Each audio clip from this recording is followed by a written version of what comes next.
세상에 넘치는 시사 지식을 정리하다. 세시남의 요즘 시사, 저는 세시남 김종입니다. 네, 크리스마스가 지났습니다. 9차 촛불 집회는 크리스마스 이브였지만 추운 날씨에도 콘서트 방식으로 이루어져서 집회에는 역시나 많은 사람들이 참가를 했습니다. 탄핵안이 가결된 이후 대통령의 권한이 정지된 지 벌써 한 달여가 되어가고 있습니다. 집회에 참가한 시민들은 결코 탄핵만을 바라고 있는 건 아니었습니다. 스스로 물러나서 제대로 된 수사가 가능하도록 여전히 하야가 중요하다고 보고 있습니다. 조금 지난 이야기 같긴 하지만 오늘은 하야와 탄핵이 각각 어떤 의미고 탄핵 여부를 결정한 헌법재판소는 어떤 상황인지, 또 탄핵 가능성과 시점은 얼마나 또 언제가 될지를 아주 간단하게 정리해보도록 하겠습니다. 세시남의 요즘 시사 출발하겠습니다. 네, 먼저 하야입니다. 아래 하자에 변두리 야자, 야당 할 때도 쓰는 야자인데요. 변두리로 내려가다, 중앙정계에서 내려온다는 뜻입니다. 이번엔 탄핵, 총탄의 탄과 꾸짖을 핵, 총알로 꾸짖다? 피숑! 이런 거 아니고요. 죄상을 들어서 책망하다라는 뜻입니다. 법률 용어로만 보면 대통령이나 국무위원, 국무위원은 국무총리나 장관 같은 사람들을 말하는데요. 이 사람들이나 법관에 대해서 국회가 책임을 물어서 직무를 정지시키는 걸 바로 탄핵이라고 합니다. 네, 국회가 헌법재판소에 가결된 탄핵안, 그러니까 소추의결서라고 하는데요. 이걸 12월 9일에 제출을 했습니다.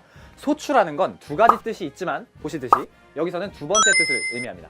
그러니까 소추의결서란 건 탄핵하기로 결의한 문서라는 말이 되겠죠. 헌법재판소는 이걸 받자마자 대통령에게 우리 의결서 받았음 이렇게 통보를 했고, 그때부터 대통령의 직무가 정지된 겁니다. 헌법재판관은 원래 9명입니다. 이 중에서 3분의 2가 찬성을 해야만 탄핵이 결정됩니다. 이렇게 심판이 시작되면 최장 180일 동안 사건을 심리하게 되는데요. 탄핵 심판을 진행하기 위해서는 9명의 재판관 가운데 최소 7명이 필요합니다. 그리고 그 중에서 6명이 찬성을 해야만 탄핵이 결의됩니다. 다만 탄핵과 동일한 사항으로 형사소송이 진행되면 헌법재판소는 심판을 정지할 수도 있습니다. 근데 형사소송이란 말 되게 어렵죠? 그건 다음번에 민사소송과 형사소송에 대해서 자세하게 다뤄볼 테니까 이번에는 간단하게만 말씀을 드려보겠습니다. 검찰이 기소를 하면 법원이 사건을 심리하잖아요. 법원과 헌법재판소가 동일한 사건을 다루지 않는다, 이런 말입니다. 법원과 헌법재판소는 분명 다른 기관이니까요. 한동안 탄핵이 정말 될까? 이게 정말 핫한 이슈였습니다. 가능성이 그렇게 크지만은 않다, 이런 얘기도 있었습니다. 이유는 세 가지였는데요. 첫 번째로 헌재 인원의 문제였습니다. 현재 9명이지만 내년 3월이 되면 2명의 임기가 끝나서 공석이 됩니다. 7명이 되는 건데 이 가운데서 1명이라도 심리를 하지 않겠다 이렇게 사퇴를 해버리면 사건 심리 자체가 불가능해지는 겁니다. 물론 지금 같은 정국에 그런 선택을 하기란 쉽지 않겠죠. 두 번째로 헌법재판관 출신 배경의 문제입니다.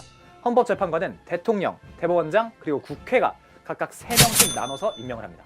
물론 정확하게 말하면 대통령이 대법원장과 국회의 추천을 받아서 최종적으로 임명을 하는 거지만요. 남을 7명의 재판관 몇 면을 한번 살펴보도록 하겠습니다. 서기석, 조용호 재판관, 이분들은 박 대통령이 임명을 했습니다. 김창종, 이진성 재판관, 이 두 분은 MB 시절 대법원장이 된 양승태 대법원장이 임명을 했습니다. 또 안창호 재판관은 새누리당이 추천했고, 강일원 재판관은 여야 합의로 추천한 인물이었습니다.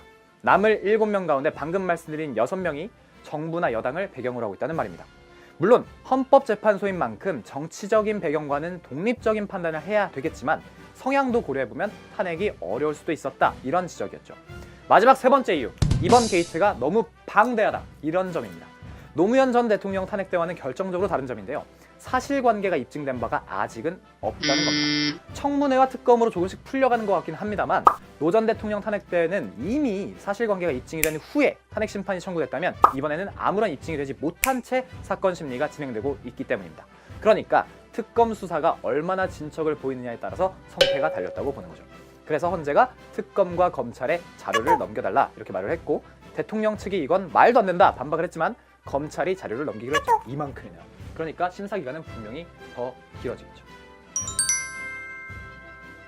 네, 마무리를 해야 하는데요.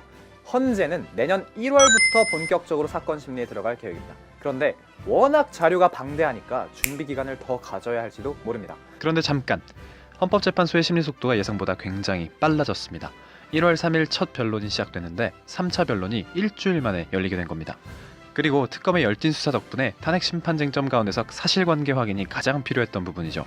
뇌물수수 혐의의 윤곽이 빠르게 드러나고 있습니다. 게다가 또 다른 쟁점이죠. 언론 자유 침해와 관련해서 아주 핫한 문학의 블랙리스트 수사 또한 매우 활발히 이루어지고 있다고 합니다. 그렇지만 여러분, 탄핵의 결과는 탄핵이지 결코 수감이 아니라는 겁니다. 빠른 탄핵만을 바라선 안 되는 게 바로 이런 이유이기 때문입니다. 탄핵 심판에서 죄가 입증이 되면 그때부터 우리는 형사고발도 하고 마땅한 죗값을 치르게 해야겠죠. 그렇지만 그 전까진 차분하게 지켜보면서 앞으로의 국정 운영은 어떻게 될까? 아니, 어떻게 다른 사람을 뽑아줄까? 이런 문제를 계속해서 함께 고민해봐야겠습니다. 오늘은 굉장히 무거웠는데요. 다음번에는 조금 가볍지만 더 알찬 내용으로 찾아뵙도록 하겠습니다. 3시담의 요즘 시사, 저는 지금까지 김종희였습니다.